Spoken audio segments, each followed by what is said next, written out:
The rain had stopped 20 minutes earlier. Not long enough for the valley to dry. Just long enough for the fog to rise. Elias Mercer turned his pickup onto Hollow Creek Road with one hand resting on the wheel and the other wrapped around a paper cup of cold gas station coffee. The river sat somewhere beyond the trees to his left. He could hear it before he could see it. Heavy, restless, spring runoff. The mountains had been bleeding snow for 2 weeks straight. His headlights swept across soaked fence posts and abandoned mailboxes leaning sideways in the mud. 3 miles from town, the pavement ended. The truck bounced onto gravel, then dirt, then the old levee road. Elias slowed instinctively. Something felt wrong. The birds were gone.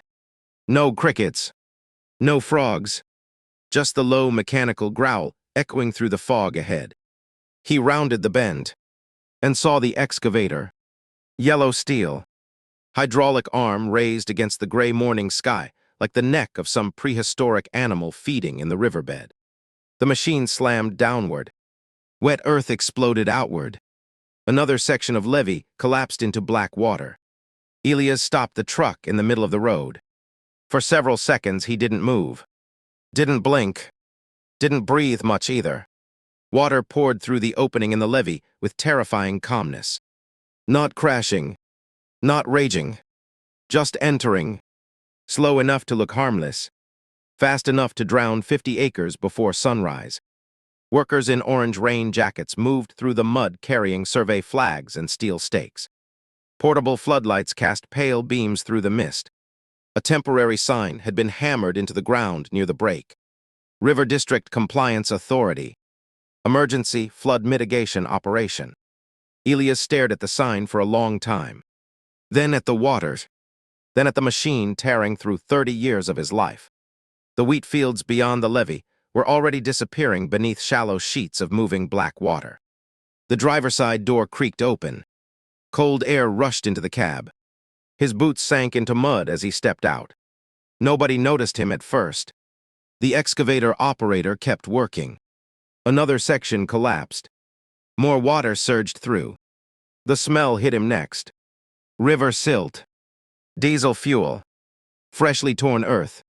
It smelled like a grave being opened.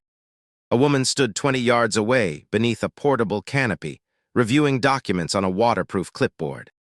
Mid-60s. Tall. Sharp posture. Dark green raincoat buttoned to the throat. Her silver hair was twisted into a knot so tight it seemed to pull the expression on her face upward into permanent disapproval. She pointed toward the levee without looking up. Take another 6 feet out from the east side. She called. If the pressure shifts overnight, I don't want partial retention. Her voice carried easily through the fog. Controlled. Practiced. The kind of voice that expected obedience before sentences finished. One of the workers noticed Elias first. He said something quietly.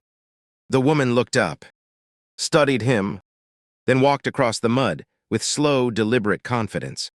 Not hurried, not cautious, like someone approaching a tenant behind on rent. You can't stand there, she said before reaching him. This is an active flood control site. Elias looked past her toward the broken levee. That's my land. The woman glanced toward the flooded field, as though checking a file in her memory. Formerly, she corrected. She extended a hand that never quite became a handshake. Helena Graves, Regional Compliance Director. Elias ignored the hand. The excavator crashed into the levee again behind them. Helena didn't even flinch. You're violating state barrier protection codes, she continued.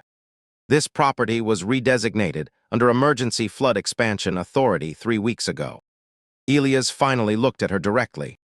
Up close, her eyes had the strange emptiness common in people who spent too many years enforcing rules they no longer questioned. You destroyed my levee. We removed an unauthorized flood obstruction. My grandfather built that wall in 1951, and the state updated flood management laws in 2008. She opened the clipboard. Rain-speckled documents, maps, red zoning overlays, official stamps, everything laminated against weather. We mailed 14 notices, Helena said. Failure to comply triggered emergency seizure provisions under revised watershed mitigation policy. Another section of earth collapsed behind them. Water pushed through harder now. Elias watched it spread slowly across his lower fields. The river didn't rush. That was the dangerous part. Fast water warned you. Slow water lied. You should leave before dark, Helena said casually. Once saturation reaches the road, extraction crews won't come this far in. Elias kept watching the water. How long until it reaches the house? Helena checked her watch. If the rain resumes tonight. She tilted her head slightly. Maybe 6 hours. The answer landed between them without emotion. Like discussing shipping schedules. A pickup truck rolled up behind the excavator carrying more equipment. 2 men unloaded metal flood markers, while another planted warning signs along the road. Unsafe zone. Mandatory evacuation pending. Elias studied the signs. Then the machine. Then Helena. You planned this before the rain started. Helena smiled faintly. Not warm. Not amused. Just patient. Mr. Mercer, rivers don't wait for permission. Another crash. The excavator clawed deeper into the levee wall. Somewhere in the distance, a dog started barking. Then abruptly stopped. The fog shifted. For one brief second, Elias could see the entire valley below. Farmhouses, barn roofs, telephone poles rising from the mist, and thin lines of water slowly moving through fields that had stayed dry for generations. Not an accident. A design. Helena followed his gaze. This entire corridor is being rezoned, she said. The state's finally modernizing flood infrastructure. Elias said nothing. She mistook silence for defeat. Most people did. We offered voluntary buyouts 6 months ago. Helena continued. Some residents understood the opportunity. And the ones who didn't. Her eyes returned to the clipboard. Nature makes decisions for the rest. A worker approached nervously from behind. Director Graves, pressure readings are climbing faster than projected. Helena frowned. How much faster? North Channel's pushing harder than the model predicted. Then widen the cut. The worker hesitated. That could destabilize the secondary embankment. Helena's expression hardened immediately. Do it anyway. The man nodded and hurried back toward the excavator. Elias watched him go. Then finally spoke. Quietly, you don't understand this river. Helena looked almost offended by the suggestion. I understand the engineering reports perfectly. That's the problem. For the first time, something flickered across her face. Not fear. Irritation. Like hearing a janitor critique a surgeon. She closed the clipboard sharply. You have 72 hours before state acquisition becomes permanent, she said. After that, everything inside the flood zone belongs to the district. The wind shifted again. Cold air rolled off the river. Somewhere upstream, thunder rumbled through the mountains. Elias looked toward the widening breach in the levee. Water curled through the opening like black veins spreading beneath skin. Then he looked back at Helena Graves. His face remained calm. Almost tired. You should pray that levee holds until morning. Helena stared at him for a second, then laughed softly. Not because she found it funny, because powerful people often laugh when they think someone beneath them is trying to sound dangerous. She turned and walked back toward the floodlights. Mud clung to the hem of her coat. The excavator roared again. Another section collapsed. Elias stood alone beside the broken levee, while river water entered the valley 1 silent inch at a time. Far behind him, beyond the fog and drowned fields, the lights of Hollow Creek flickered weakly against the coming dark. And the river kept moving. Elias Mercer spent the next hour walking the edge of the water line. Not because there was anything left to save. Because old habits die slowly, especially the ones built from 30 years of watching rivers. The flooded fields stretched across the valley floor in unnatural patterns. Not random overflow. Not storm behavior. The water moved too cleanly. Too directed. Like someone had already decided where it belonged. His boots sank deep into soaked earth as he followed the breach south along the old embankment road. Rainwater dripped from cottonwood branches overhead. Fog clung low against the ground. Every few minutes another warning siren echoed faintly from town. Not emergency sirens. Compliance sirens. Portable speakers mounted throughout the valley after last year's Flood Preparedness Modernization Initiative. The county claimed they were for public safety. Most people stopped believing that months ago. Elias reached the Hollow Creek Bridge just after sunrise. 2 state trucks were parked beside the road. Workers in reflective jackets stapled evacuation notices onto telephone poles while a drone buzzed overhead mapping. Water spread. One of the flyers slapped loose in the wind and landed near Elias' boots. Mandatory risk assessment. Future flood relocation district. Property and ON compliance penalties apply. He folded the paper once and slipped it into his coat pocket. Across the bridge, Hollow Creek looked half-abandoned. Storefront windows boarded. Sandbags stacked outside diners and hardware stores. Red spray paint markings on buildings near the riverfront. Zone review pending. The town smelled like wet lumber and anxiety. People moved quickly without speaking much. A woman loading groceries into her truck noticed Elias and immediately looked away. An older man standing outside the bait shop gave a subtle shake of his head before disappearing back inside. Nobody wanted to be seen talking too long anymore. Not after Blackwater arrived. Elias stopped outside the gas station near Main Street. The television mounted above the counter played muted local news coverage.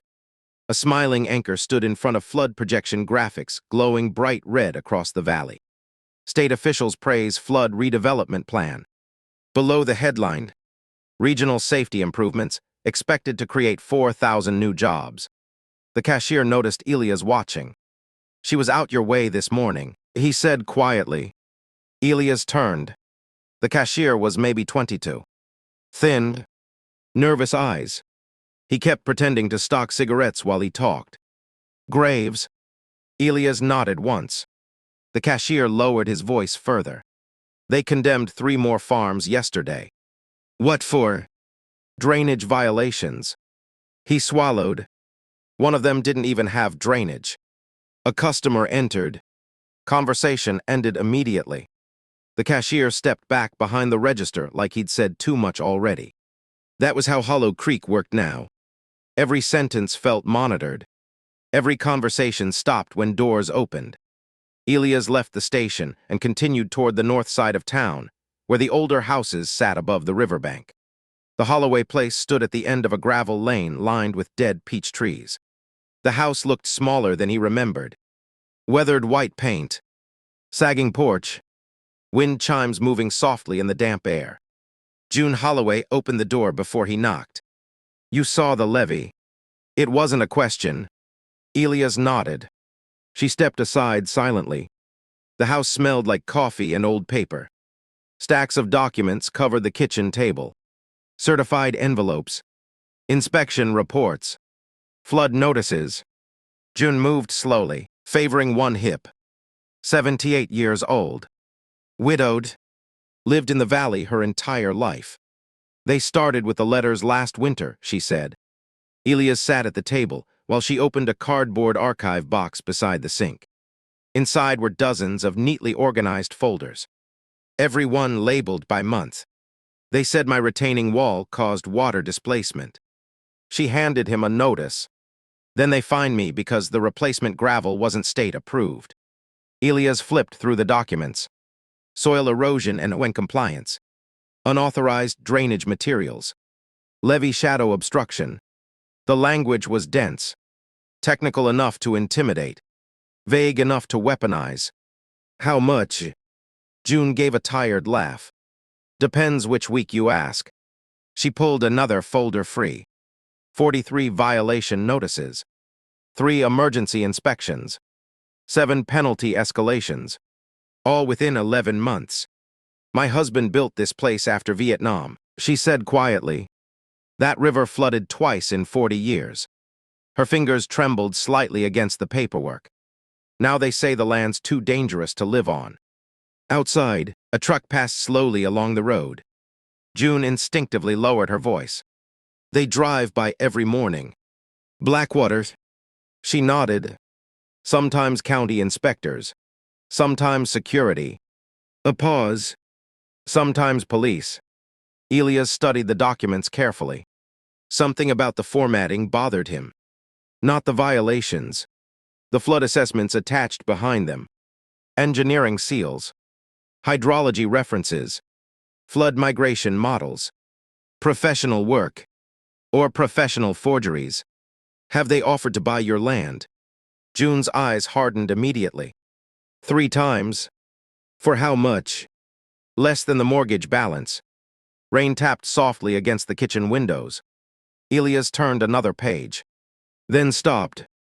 His eyes narrowed. At the bottom of the assessment report sat an authorization signature beneath the state compliance seal.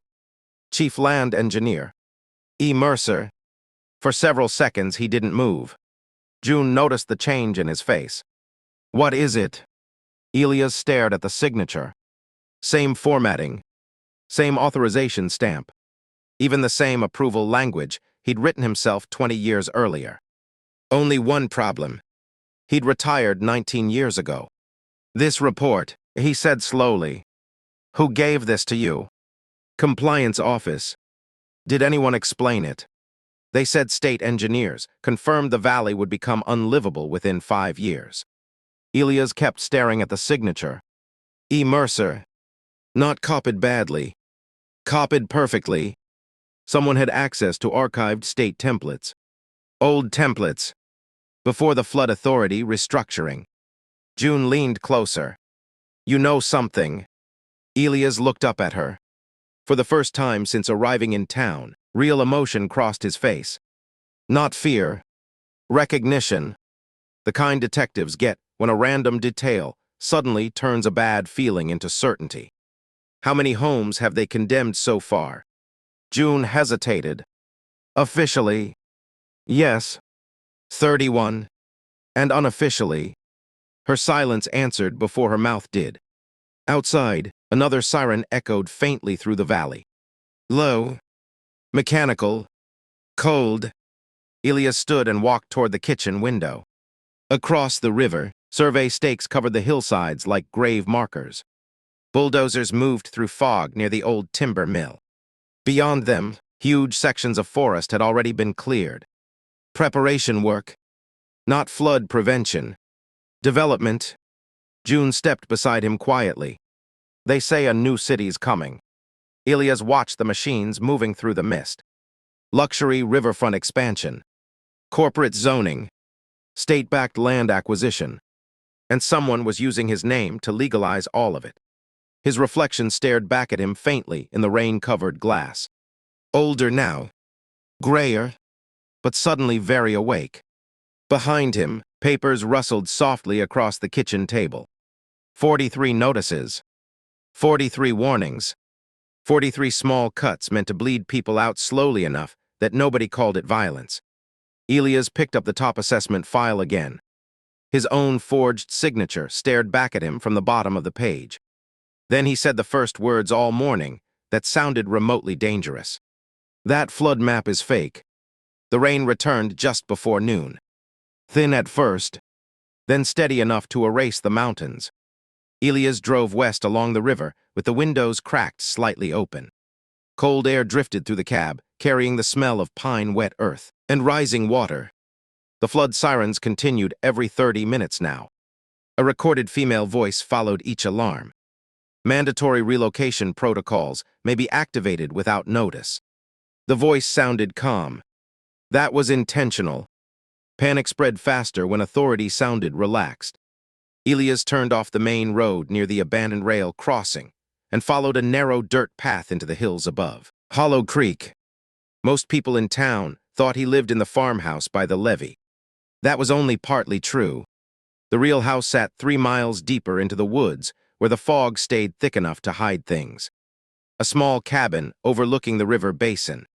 No mailbox. No visible power lines.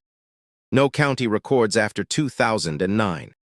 The truck climbed slowly through mud before finally stopping beneath towering cedar trees. The cabin emerged through mist like something forgotten by time.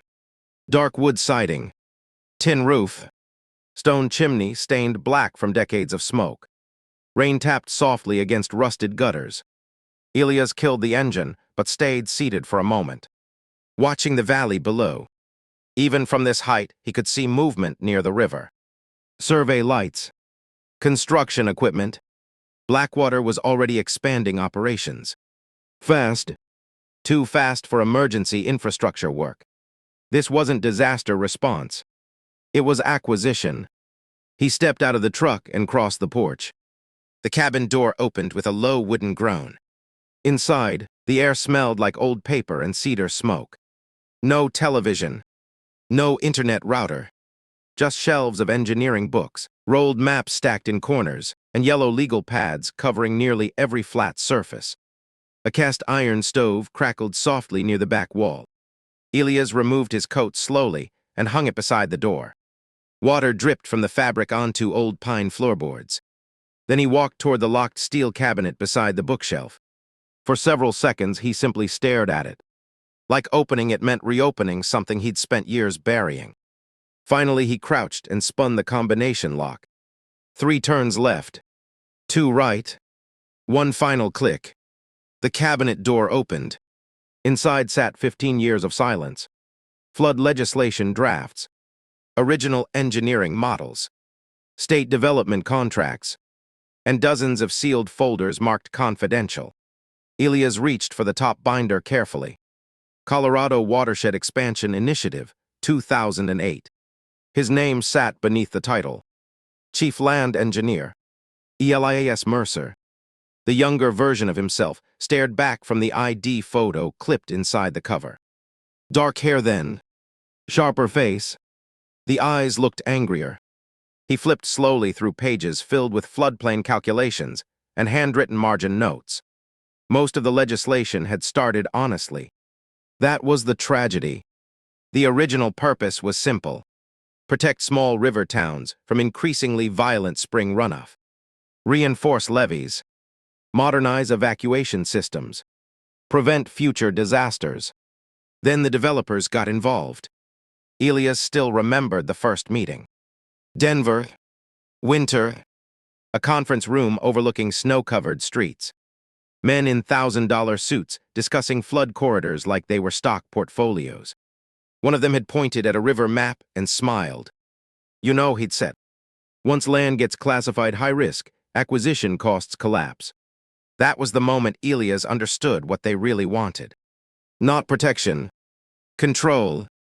Flood zoning laws gave the state extraordinary powers during emergency designation periods. Forced relocation, accelerated seizure authority, eminent domain expansion, environmental override clauses. The laws were supposed to save communities. Instead, corporations learned how to weaponize them. Elias pulled another folder free. BLACKWATER Consulting Group. Even back then, the same company, different name, same executives, same signatures. He opened the file and found the memo that ended his career. Internal correspondence, never released publicly. A state official had written, expanded flood classifications create substantial redevelopment opportunities for private investment partners. Another line underneath, projected displacement resistance can be minimized through staged environmental compliance enforcement. Elias remembered throwing the document across his office the night he found it. 3 weeks later, the governor's office buried the investigation. 2 months later, Elias resigned. The newspapers called it professional disagreements regarding infrastructure policy. That was cleaner than the truth. The truth was, he realized the system didn't want engineers. It wanted permission slips. Rain hammered harder against the roof. Thunder rolled across the valley below. Elias walked toward the back wall, where an enormous topographic map stretched nearly floor to ceiling. The entire Hollow Creek Basin. Hand-marked notes covered sections of the river in faded red ink. Water pressure points, soil weakness, historical overflow patterns. His eyes settled on the newest markings near the eastern levee. Fresh cuts, Artificial diversions. Pressure rerouting. Helena Graves wasn't trying to stop flooding. She was creating controlled failure zones. A quiet knock interrupted the silence. Elias froze instantly. Nobody came here. The knock came again. 3 slow taps. Then 2 more. Old code. County emergency signal. Elias moved toward the window carefully and pulled the curtain aside. A woman stood beneath the rain wearing a dark canvas jacket and holding a flashlight beneath her arm. Mid-30s. Short brown hair soaked from the storm. Maya Reed. Local journalist. One of the few people in Hollow Creek who still asked dangerous questions publicly. Elias opened the door halfway. You picked a bad day for hiking. Maya stepped inside quickly and shut the door behind her. They're looking for you. Elias tossed another log into the stove. Who isn't? County inspectors. Blackwater security. Maybe state police soon. She looked around the cabin. Jesus, this place looks like a war room. It is. Maya pulled a folded newspaper from her bag and dropped it onto the table. Front page headline. Flood extremist interferes with safety operations. Below it sat a grainy photo of Elias near the broken levee. They're building a narrative already, she said. Helena told the county board you're spreading misinformation that could endanger evacuation efforts. Elias barely looked at the paper. She move anyone out yet? 3 neighborhoods. Maya hesitated, and they're setting up temporary acquisition offices at the high school gym. Elias looked up sharply. Not relief centers. Acquisition centers. Fast-track processing. Exactly like the Denver models predicted 20 years earlier. Maya noticed the change in his expression. You know something I don't. Elias walked back toward the steel cabinet and removed a faded photograph from one of the folders. Then handed it to her. Maya studied the image carefully. A much younger Elias stood beside the governor during a press conference, unveiling the original flood legislation bill. State senators, engineering officials, development lobbyists, and standing 3 rows behind them, a younger Helena Graves. Maya looked up slowly. You knew her? No. Elias stared at the photo. She studied under the men who buried this. Rain pounded the cabin roof harder now. Wind rattled the windows. Far below the hills, another siren echoed through Hollow Creek. Maya stepped closer to the giant flood map covering the wall. What happens if they keep cutting the levees? Elias didn't answer immediately. He walked toward the map slowly and touched a section near the lower basin. The river changes direction. And his finger moved farther south. Toward town. Toward the redevelopment corridor. Toward the expensive future riverfront district Blackwater planned to build. Then he finally said it. Quietly, like someone reading a death sentence. They're flooding the valley on purpose. The first real flood hit Hollow Creek 2 nights later. Not enough to make national news. Enough to make people stop sleeping. Rain hammered the valley without pause for 16 straight hours. The river swelled dark and heavy beneath the bridges. Emergency lights flashed across town like distant lightning. And somewhere beneath all the noise, machines kept working. Elias stood beneath the awning outside Murphy's Hardware watching water slide along Main Street gutters in long black ribbons. The town looked exhausted. Sandbags collapsed beneath storefront windows. Generators rattled behind gas stations. Portable flood barriers lined intersections like military checkpoints. Nobody talked much anymore. People moved with the silent urgency of communities that understood something terrible was approaching, but hadn't agreed out loud to say it yet. Across the street, 2 Blackwater SUVs rolled slowly through downtown. No logos. Tinted windows. Watching. A teenage boy stacking sandbags outside the diner stopped working until the vehicles passed. Then immediately lowered his head again. Fear had become muscle memory here. Elias crossed the street and entered the bait shop near the riverfront. The bell above the door jingled softly. Inside smelled like coffee grounds, wet jackets, and old wood varnish. 3 men sat near the back, pretending to watch weather reports on a mounted television. Nobody spoke when Elias entered. Then finally, one of them muttered, "They're moving the markers again." Elias removed his gloves slowly. "How far?" "2 blocks south since yesterday." Another man looked toward the front windows before speaking. "They condemned Turner's place this morning." "The fire captain?" A nod. "They said the foundation shifted from flood erosion." Everyone in town knew the Turners lived on the highest elevation in Hollow Creek. Their house couldn't flood unless the entire valley disappeared first. Elias leaned against the counter quietly. "Did they offer compensation?"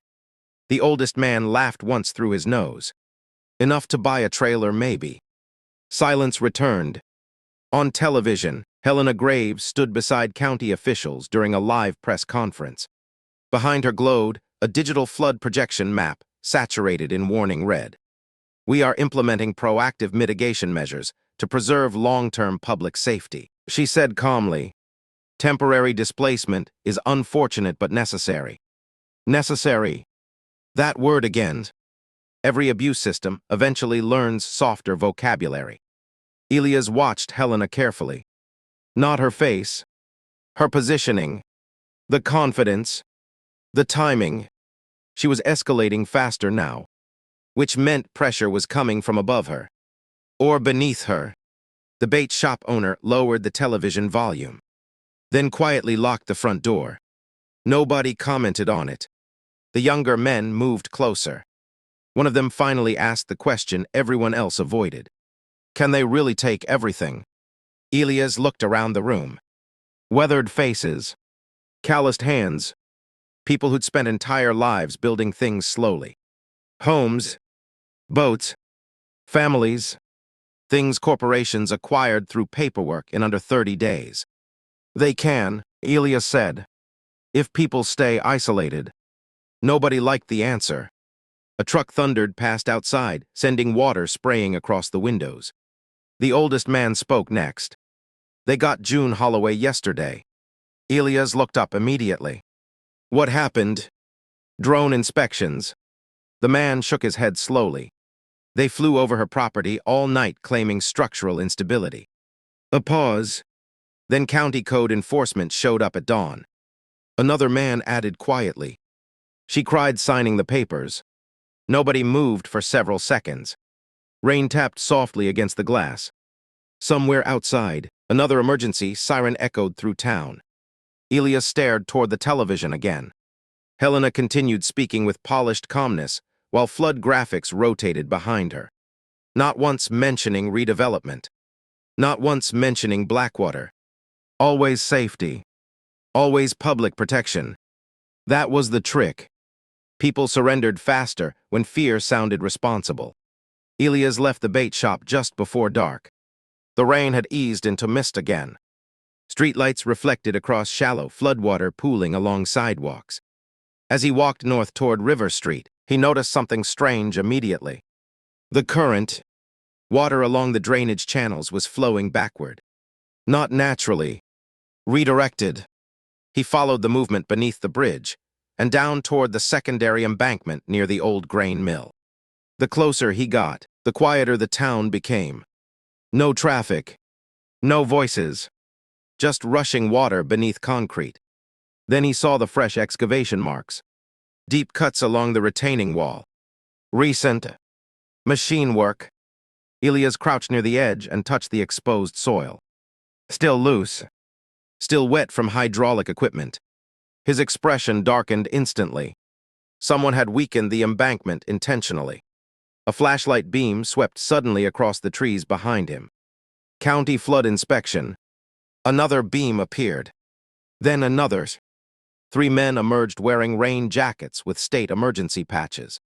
But they moved wrong. Too heavy. Too alert. Security contractors pretending to be inspectors. "You can't be down here," one called out. "This area's under restricted safety review." Elias stood slowly. The river roared louder beneath the bridge now. One of the men noticed the exposed embankment and immediately stepped between Elias and the damage. Too fast. Protective instinct. Confirmation. "You need to leave," the man repeated. Elias looked directly at him. You cut this wall. No answer. Only silence. Then, you're interfering with emergency operations. The phrase landed exactly like Helena's. Memorized language. Corporate language. Another flashlight swept farther upriver. And that's when Elias saw it. Fresh machinery tracks disappearing into the trees beside the flood channel. Bulldozer treads. Large equipment. Recent. His eyes followed the tracks uphill toward the secondary levee, protecting the southern residential district. Then farther beyond that, toward the redevelopment corridor. A cold realization settled into place. Not random sabotage. Chain reaction engineering. If the secondary levee failed, water would bypass the old industrial district completely and flood only the residential zones targeted for acquisition. One of the contractors stepped closer. You deaf old man. Elias looked back at him calmly. No. A beat. I'm just counting how many felonies you're standing on. The man's jaw tightened. For a second, Elias thought violence might come next. Then headlights appeared across the bridge. The contractors backed off immediately. Professional. Disciplined. They disappeared into the rain without another word. Elias remained beside the river long after they were gone. Watching the current. Listening. Rivers speak through pressure long before collapse. And this one sounded wrong. Very wrong. Farther downstream, the flood sirens activated again. But this time another sound followed beneath them. Low. Distant. Metal grinding against earth. Construction equipment. Working in the dark. Elias looked toward the southern levee, barely visible through rain and fog. Then quietly said the thing he already knew was true. This isn't flood control. Thunder rolled across the valley. Then somewhere upriver, something broke. The southern levee failed at 2:13 in the morning. Not catastrophically. Precisely. A 40-foot rupture opened near the old railway culvert and redirected thousands of gallons of river water directly into the lower residential district. By sunrise, 6 neighborhoods were underwater. Not deep enough to kill, just deep enough to force evacuation. Which made it worse. Because disasters that kill people attract investigations. Disasters that relocate people attract investors. Rain drifted through Hollow Creek in cold silver sheets as emergency vehicles flooded the streets. Sirens echoed between buildings. Generators hummed outside temporary shelters. National Guard trucks rolled slowly through intersections covered in muddy water. Every television station within 100 miles suddenly cared about Hollow Creek. Helicopters circled overhead. Reporters stood in raincoats beside flooded intersections talking about historic climate instability and urgent infrastructure adaptation. Nobody mentioned Blackwater. Nobody mentioned the bulldozers. Nobody mentioned the fresh excavation cuts hidden beneath the riverbank. Elias stood outside the elementary school, Jim watching buses load displaced residents beneath portable floodlights. Children wrapped in blankets climbed narrow metal steps, while exhausted parents signed relocation paperwork under plastic tents. The line stretched across the parking lot. Not relief processing. Transfer processing. Every table carried the same forms. Temporary disaster waiver. Property access restriction agreement. Emergency relocation consent. Most people signed without reading. Fear speeds paperwork. A woman carrying a soaked cardboard box brushed past Elias in tears. Inside the box sat framed family photographs, dripping river water onto the pavement. A little girl behind her whispered, "Mom, are we coming back?" The mother didn't answer. Near the loading zone, Helena Graves stood beneath a white emergency canopy, surrounded by state officials and media crews. Perfectly composed, dark raincoat immaculate despite the mud around everyone else. She spoke into microphones with measured concern. Our priority is preserving civilian safety. A pause. Had these emergency mitigation procedures not been implemented earlier this week, casualties would likely have been severe. Elias watched several reporters nod immediately while cameras rolled. Narrative secured. Crisis manufactured. Hero role assigned. Helena turned slightly toward the floodwater behind her for dramatic effect. This tragedy demonstrates exactly why long-term redevelopment is necessary. There it was, not even hiding it anymore. Redevelopment. A man beside Elias muttered under his breath. She sounds disappointed nobody drowned. Elias glanced sideways. Thomas Turner, former fire captain, 63 years old, built half the emergency response routes in Hollow Creek himself. Now standing ankle-deep in floodwater, holding a garbage bag filled with prescription medication and tax records. They evacuated my block first, Turner said quietly. Funny thing is, water never reached our street. Elias looked toward the southern district. Turner was right. Entire sections marked critical flood hazard remained nearly dry. Meanwhile, other unmarked streets sat underwater. Selective flooding. Engineered pressure paths. Exactly like the old Blackwater models. A county deputy approached suddenly through the crowd. You Elias Mercer. Elias nodded once. The deputy handed him a folded document sealed inside plastic. State safety notice. His eyes scanned the page. Temporary restriction order. Interference with emergency operations. Pending review. Meaning, Elias asked. You're prohibited from entering designated flood response zones. And if I do? The deputy looked uncomfortable. Then I arrest you. Helena noticed the interaction from across the lot. Their eyes met briefly through falling rain. She smiled politely for the cameras while speaking about public resilience. But her eyes carried something colder now. Awareness. She understood Elias wasn't leaving quietly, which meant escalation was coming. A scream erupted near the bus line. Everyone turned.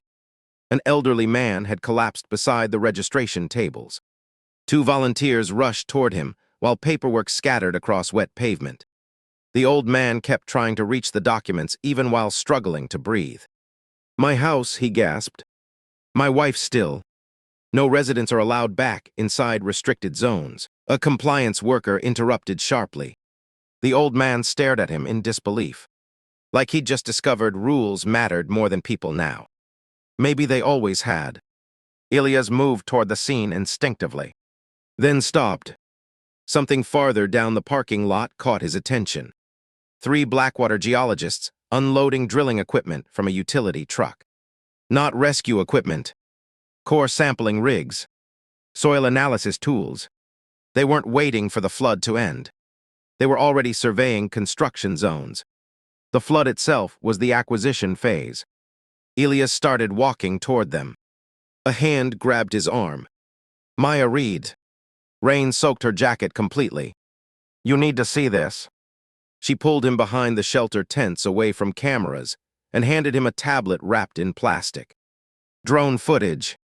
Night vision. Timestamped 3 hours before the levee collapse. Elias watched silently as heavy machinery moved along the southern embankment under blackout lighting. Then one bulldozer deliberately carved into a support wall before backing away. Seconds later, collapse. Maya lowered her voice. I got this from a county contractor. He disappeared this morning. Elias kept watching the footage. Over and over. Not because he doubted it. Because rage sometimes requires repetition before it settles into focus. This is enough, Maya whispered. We can expose them. No, Elias said calmly. Not yet. Maya stared at him. People are losing their homes right now. I know. Then why wait? Elias handed the tablet back slowly. Because Helena thinks this flood is under control. Thunder rolled overhead again. Across the parking lot, buses continued carrying families away from Hollow Creek, one load at a time. Controlled evacuation. Controlled panic. Controlled collapse. But Elias wasn't watching the buses anymore. He was watching the drilling crews. The placement patterns. The survey routes. The equipment coordinates. Then finally he saw it. Not what Blackwater was flooding. What they were protecting. A narrow strip of untouched land running directly through the center of the valley. future commercial elevation, the planned luxury district, and the secondary retention walls surrounding it weren't designed to hold river pressure. They were designed to redirect it. Maya followed his stare. "What is it?" Elias answered without taking his eyes off the valley. They built the new city in the river's path. A long silence. Rain hammered the emergency tents harder now. Then somewhere behind them, Helena Graves stepped up to another microphone and said the sentence that made Elias finally turn around. "We are entering mandatory acquisition phase effective immediately. Not relocation. Not emergency housing. Acquisition." The word slipped out before she could stop herself. Most people didn't notice. Elias did. And for the first time since the levee broke, he smiled. By nightfall, Hollow Creek no longer felt like a town. It felt like occupied territory. Portable floodlights washed entire intersections in pale industrial white. Military barricades blocked access roads. National Guard vehicles idled beside churches and grocery stores, while helicopters circled through low clouds overhead.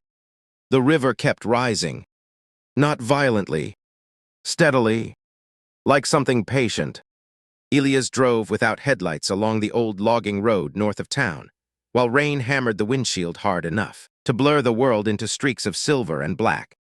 Maya sat beside him, clutching the tablet beneath her jacket. "You still haven't told me what you're looking for." Elias kept his eyes on the road. "The original pressure models. You think they still exist? They always keep backups." "A beat. People trust corruption too much to delete it." The truck climbed higher into the hills before finally stopping near an abandoned hydro-monitoring station overlooking the reservoir basin. The building had closed 12 years earlier after state funding cuts. At least officially. The satellite dish on the roof told a different story. Maya stepped out into ankle-deep mud and looked toward the dark structure. "You really think Blackwater's using this place? They need isolated servers." Elias grabbed a flashlight from the cab. "And nobody checks abandoned infrastructure." Thunder rolled across the valley below. From this height, Hollow Creek looked drowned already. Emergency lights blinking through fog. Floodwater reflecting red and amber across entire neighborhoods. The town resembled a sinking ship, signaling for help nobody planned to send. The station door was locked. Elias broke it open with one shoulder. Inside smelled like mold dust and overheated electronics. Rows of outdated monitoring equipment lined the walls beside newer server racks, humming quietly in the darkness. Someone had renovated the place recently. Temporary office desks, coffee cups, engineering blueprints. Maya swept her flashlight across the room. "Oh my God!" Pinned along the far wall sat enormous flood projection maps of Hollow Creek.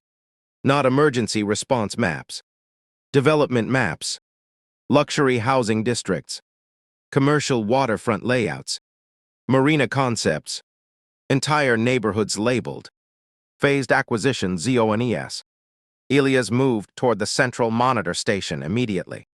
His fingers flew across the keyboard with practiced familiarity. Maya noticed. "You've done this before. 20 years ago." The system requested administrator credentials. Elias entered them without hesitation. Access granted. Maya stared. "You still had clearance." "No." A beat. They never changed the passwords. File directories flooded the screen. Hydrology reports. Environmental impact assessments. Pressure redistribution models. And one folder labeled Revised Failure Cascade Confidential. Elias opened it. Silence filled the room. Maya slowly stepped closer behind him as diagrams appeared across the monitor. Color-coded river simulations.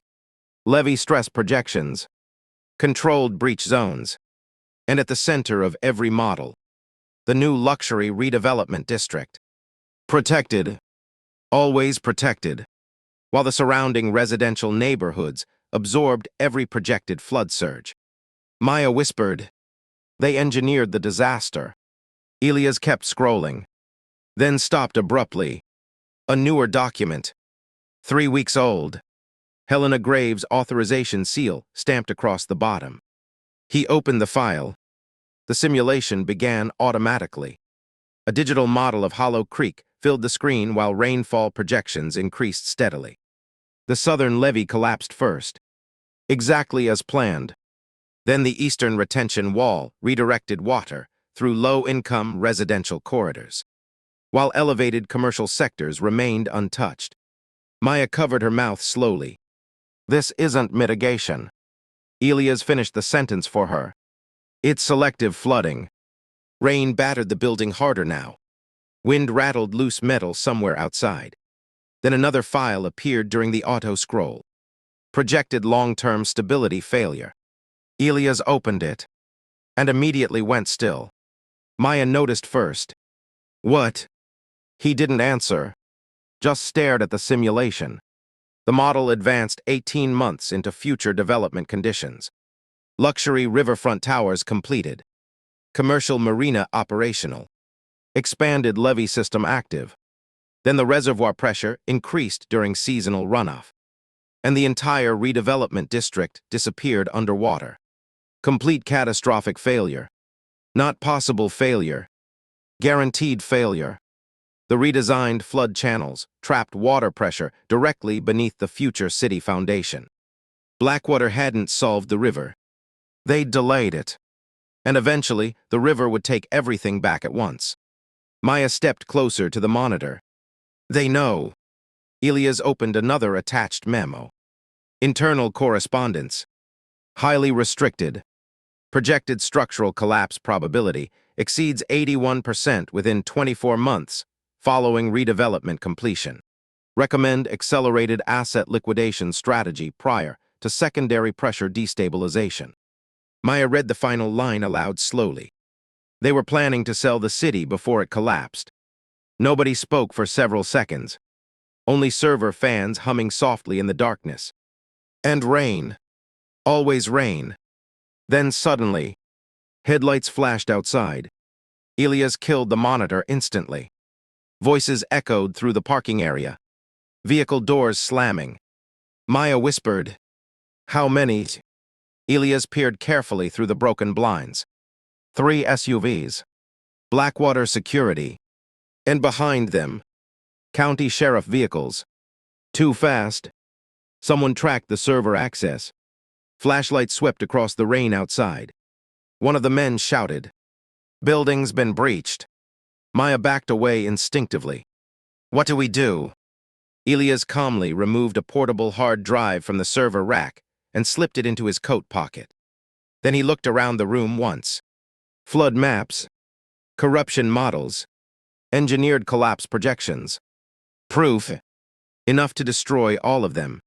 Outside, boots pounded through puddles toward the entrance. Another voice barked. "Federal warrants are already coming down. We secure the data now." Elias froze. Federal warrants. Interesting. Which meant someone higher up had started moving already. Maybe too late. Maybe not. The station door shook violently beneath the first impact. Maya's breathing quickened. "They're going to arrest us." "No," Elias said quietly. Another slam against the door. Metal groaned. "They're trying to bury this before Washington sees it." The third impact bent the hinges. Rain blasted through widening cracks around the frame. Elias looked toward the back exit, leading into the forested ridge behind the station. Then back toward the collapsing door. And for the first time in years, something dangerous returned fully to his eyes. "Good," he said softly. The door exploded inward. The emergency hearing began at 7 o'clock sharp. By then, half of Hollow Creek was underwater. The town hall parking lot overflowed with emergency vehicles, media vans, and state flood response trucks splattered in mud. Rain poured from the black sky without mercy. Generators hummed outside the building, while armed deputies stood beneath portable floodlights, checking identification, before allowing residents inside. Not because of safety, because fear always tightens security before collapse. Inside, the old council chamber looked transformed into something colder. Temporary flood maps covered the walls. Projection screens glowed red with hazard zones. Rows of folding chairs stretched across the room packed, with exhausted residents wrapped in damp coats and emergency blankets. The entire town smelled like river water and stress. Whispers moved through the crowd in nervous waves.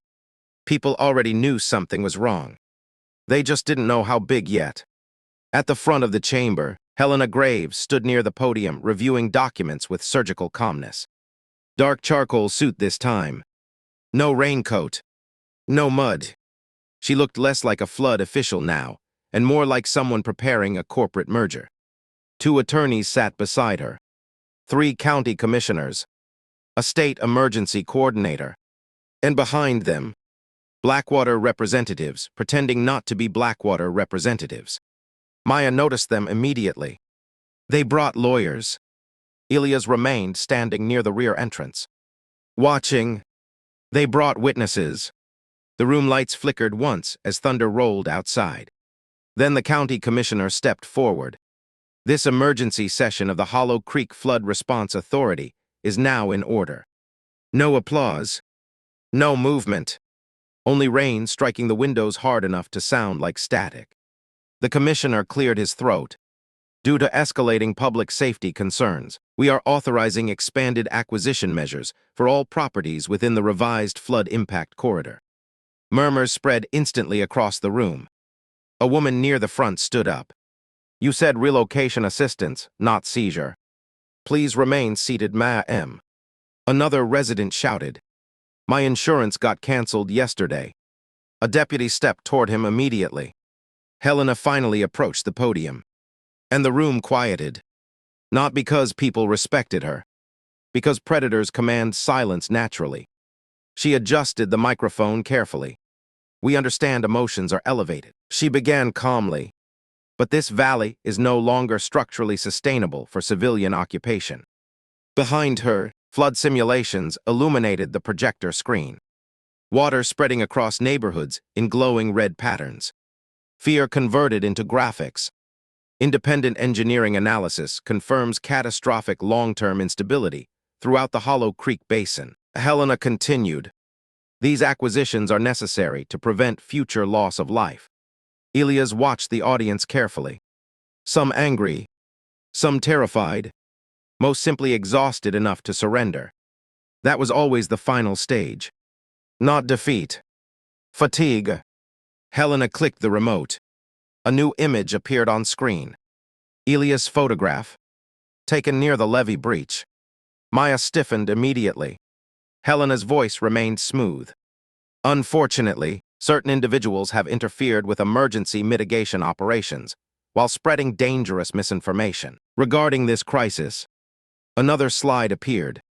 Unauthorized trespass, infrastructure interference, public safety threat.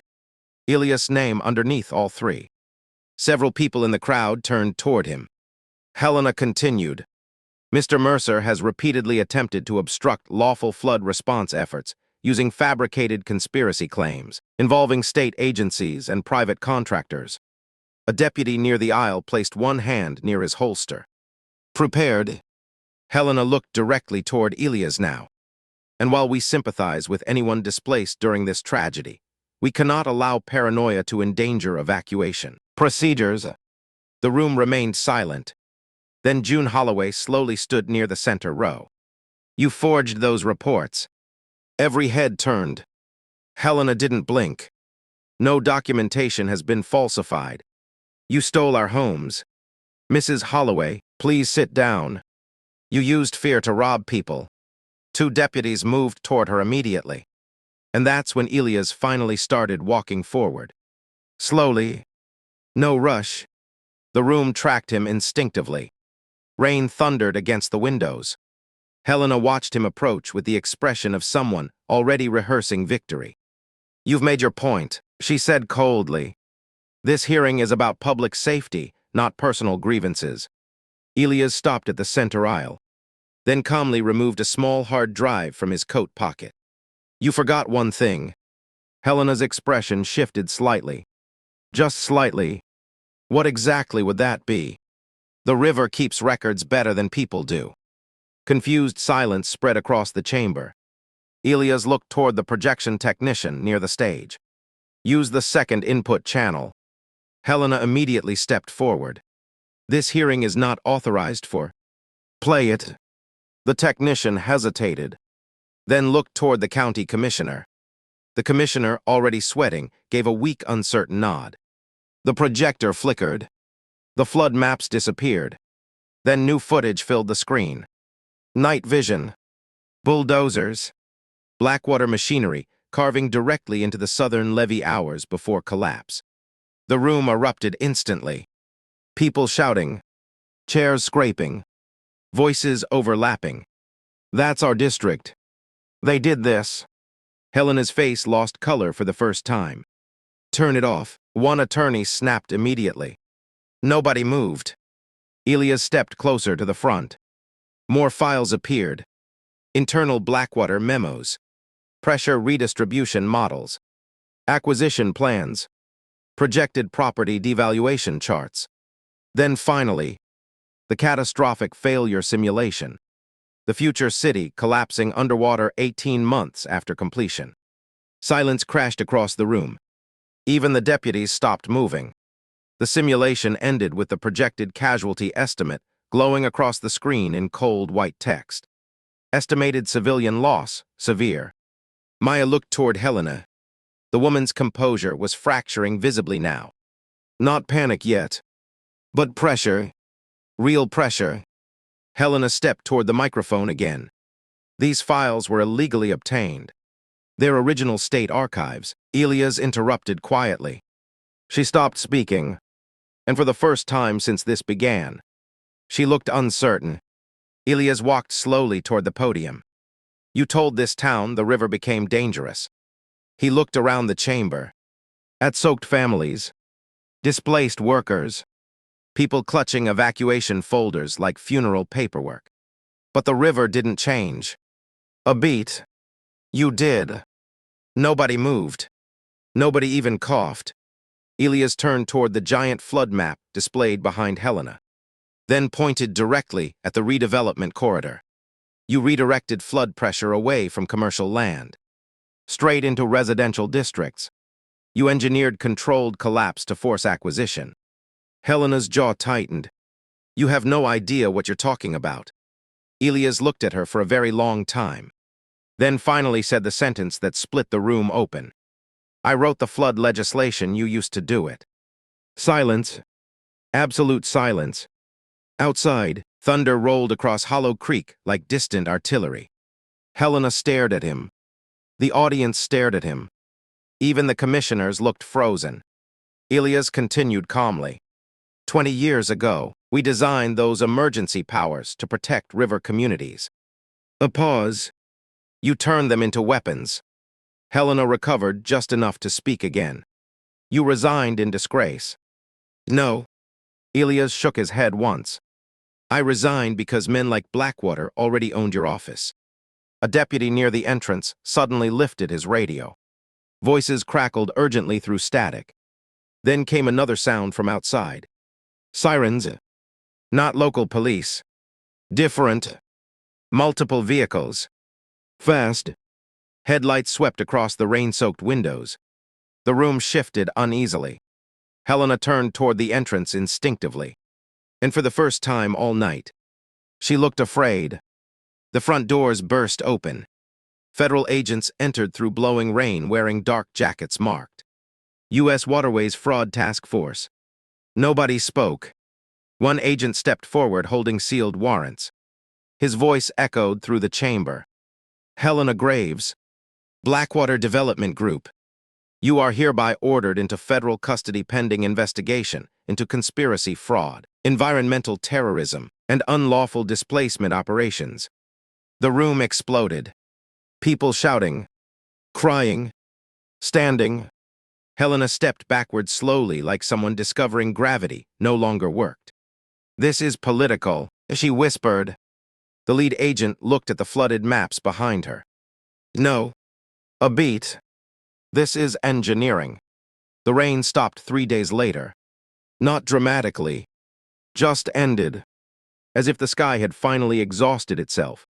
Morning sunlight broke slowly across Hollow Creek, through layers of lingering fog and low cloud, turning floodwater into sheets of pale silver stretching between houses' fences and half-submerged road signs. The valley looked wounded, but alive. Federal vehicles still lined Main Street. Portable command centers occupied the courthouse lawn. News crews crowded intersections, searching for sound bites about corruption and environmental fraud. Nobody cared about the cameras anymore. People were too busy trying to reclaim pieces of their lives from the mud. Helena Graves disappeared from public view before sunrise after the arrests. Blackwater executives followed within 48 hours. Bank accounts frozen. Emergency development contracts suspended. State acquisition orders revoked under federal injunction. Every flood seizure tied to Hollow Creek entered criminal review. For the first time in nearly a year, the notices stopped coming. No more violation letters. No more inspectors. No more drones humming over rooftops at night. Just silence. Real silence. The kind people forget exists after living too long under pressure. Elias stood atop the damaged levee near his farm watching volunteers rebuild the eastern retaining wall by hand. Not contractors, neighbors, fishermen, teachers, mechanics, old men with arthritic hands lifting sandbags because the valley still belonged to them. At least for now. Mud covered everything. Boots, shovels, truck tires. Children moved between workers carrying bottled water and boxes of nails, while generators rattled softly nearby. The floodwater had already started receding from the lower fields. Slowly, reluctantly, like the river itself wasn't finished deciding what to keep. Maya climbed the embankment carrying 2 paper coffee cups. You know every network in the States trying to interview you. Elias accepted 1 cup without looking away from the river. That sounds exhausting. They're calling you a whistleblower now. A faint smile crossed his face. I spent 20 years being called the opposite. Maya leaned against a stack of sandbags beside him. Below them, workers reinforced the damaged wall with fresh stone and steel mesh, while cranes moved debris from the flood channel. For the first time since this started, the machines sounded constructive instead of threatening. Maya studied Elias quietly for a moment. You knew they'd destroy the levee. No. You suspected. I understood the math. The wind shifted softly across the valley, carrying the smell of wet cedar and river mud. Farther downstream, somebody had reopened Murphy's Diner. Music drifted faintly through the morning air. Small things returning. That was how healing usually started. Not speeches. Not headlines. Coffee brewing somewhere. A light turning on. A store unlocking its front door again. Maya looked toward the rebuilt sections of levee. Federal investigators found 7 more manipulated flood corridors across the state. Elias nodded once. They will find more. You think Blackwater was doing this everywhere. They weren't unique. A pause. Just greedy enough to get sloppy. Workers shouted below as another support beam locked into place. One of the children slipped in mud and burst into laughter, loud enough to echo across the riverbank. Nobody told him to be quiet. Maya followed the sound. That's the first time I've heard kids laughing here in months. Elias watched the river for a long time before answering. Fear changes communities faster than water does. The valley stretched quiet beneath the pale autumn sun. Damaged, scarred, still standing. Near the lower road, June Holloway sat on the tailgate of a pickup truck, handing sandwiches to volunteers, while Thomas Turner directed drainage crews beside the bridge. People moved differently now. Not relaxed, but no longer hunted. A temporary memorial wall had been built outside Town Hall from broken flood signs and confiscated acquisition notices. Someone had spray-painted across the center in huge white letters. We were never the flood. Maya noticed Elias staring at it. You going to stay? He looked toward his farmhouse in the distance. The lower fields were ruined. The old levee broken. Half the wheat drowned beneath layers of river silt. But the house still stood. Barely. That depends. On what? Elias took a slow sip of coffee, then pointed toward the river. The current moved calmly now beneath the rebuilt embankments. Quiet, almost harmless. The river always comes back, he said. The question is whether people remember what nearly killed them. Maya looked at him carefully. You mean the flood? Elias didn't answer immediately. Below them, volunteers hammered steel anchors deeper into wet earth, while children chased each other across piles of gravel under the morning sun. Life rebuilding itself. Messy, human, temporary. Finally, Elias spoke. Softly. No. The wind moved across the water again. Far downstream, sunlight broke through the clouds and illuminated the valley in long bands of gold. Elias watched the river in silence, then added, people who profit from fear always think they can control where the water goes. A long pause. But water remembers. The camera pulls back slowly. The rebuilt levee cutting through the valley. Workers moving like ants below. Floodwater retreating inch by inch toward the river channel. And beyond Hollow Creek, dark clouds still hanging over distant mountains. Fade out,